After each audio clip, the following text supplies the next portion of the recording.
and welcome to PTI. I'm Matthew Norman, and I'm here with Peyton O'Brien and George Fossey. Today we're going to talk about a few topics, starting off with all-time quarterbacks that you would start a franchise with.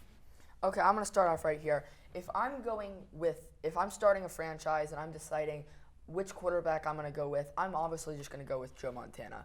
He has the ability to go with the long ball. He has the ability to go with the short ball. He knows pretty much how to do everything. He knows what route you're going to run. He pretty much knows what's going to happen and what he has to do. He has the technique and the power of the arm. If you think about it, he has so many qualities from other quarterbacks have. He has a really long throw like Aaron Rodgers, not as much, but like a lot. And then he has the ability to weave around like Colin Kaepernick or something. He has the ability to do anything. Well, I mean, he is a good option, but there's always Russell Wilson, which is kind of surprising because he's won a championship, and unlike Joe Montana, he has not had many weapons. Because Joe Montana's had so much receivers he could throw to, and Russell Wilson, he's had maybe Tyler Lockett and some others that don't really stand out. Yeah, that's fair, and I can totally agree with you on that. He had Jerry Rice and all that, and they had the duo and everything, but that doesn't matter when it comes down to what you did and how you did it. He came down and even without a good wide receiver, he could have done it. You know that. No, because he has no legs. He's all arm. Because if he had no good receivers, then he'd be nothing. Russell Wilson, he has had decent receivers, but he can run and he can throw on the run. He's just an older version of Patrick Mahomes, you could say. He's had a lot of people. He has the ability to he had the ability to hand off the ball to Marshawn Lynch for a couple years.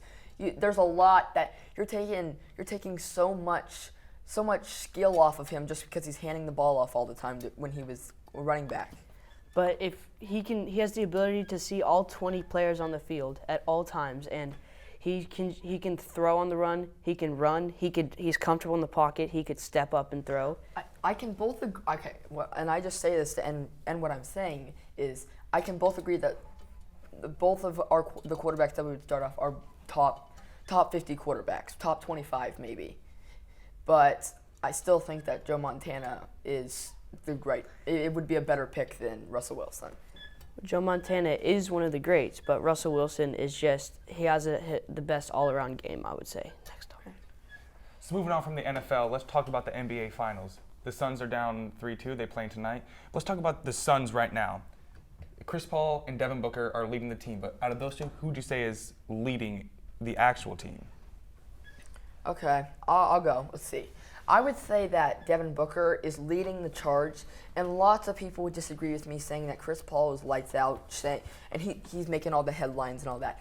But who's the backbone and who's the person giving him all the insight and he's pushing him to all that? Who's giving him a bunch of assists and everything? It's Devin Booker to Chris Paul. I would say that Devin Booker is leading this team overall. But when it comes to the face of the franchise, Chris Paul he has more experience. Not on the Suns. But he's been playing defense, actually, and he has to guard people that are fast. And he's scoring 20 to 25 points, and he's only 6 foot. It's very difficult to score. Exactly. And to play defense at 6 foot, and he's getting it done. That's another reason why you can say that he's not pretty much leading the charge for the Suns. He's not tall enough, and he doesn't have some attributes that can make him a better player and make him maybe be more of a star in the NBA Finals. But he is the point guard, and he's been getting most of the assists, and he's doing it all, as I say again, at this mere height of 6 foot. Who's the person behind all that? What do you mean by that? I mean, Devin Booker is literally right there, giving him the ball, passing him the ball, and he's shooting. And don't get me wrong, they are both putting up big numbers in every single category. But Devin Booker is the backbone, and he is the person that is going to be the person. He's going to be the person that is going to lead them to a victory because he has more experience on that team, and he knows what's going to happen and how to make it work.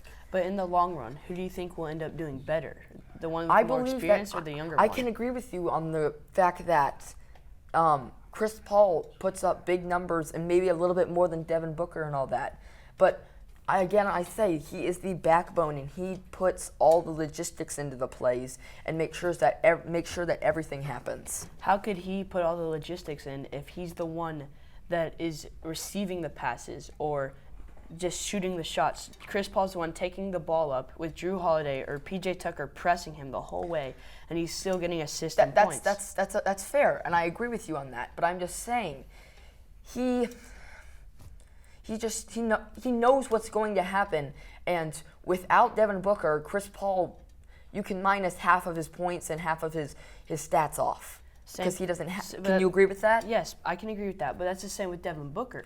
Okay, yeah, but I'm just saying, if you were to take one of them off, if you were to take them off each one game, which one do you think would do better by themselves? Chris Paul. You think so? Yes, because if you take out the point guard, then you have nothing else. You don't think Devin Booker could play point guard? Probably not.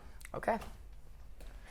Well, that's all we have time for today. This is PTI. I'm Matthew Norman with Peyton O'Brien and George Fossey. Thank you for watching.